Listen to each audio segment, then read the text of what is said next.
বিসমিল্লাহির রহমানির রহিম। সর্বপ্রথম মহান আল্লাহ রাব্বুল আলামিনের কাছে শুকর জ্ঞাপন করতেছি, আলহামদুলিল্লাহ। দেশ ও দেশের বাইরে সকল মুসলিম উম্মাকে আমার সালাম, আসসালামু আলাইকুম রহমতুল্লাহ।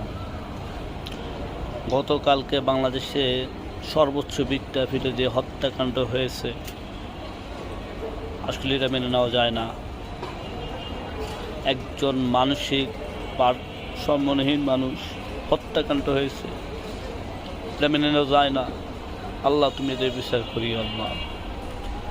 বাংলাদেশে শিক্ষা খাতে কোনো রাজনীতি হবে না।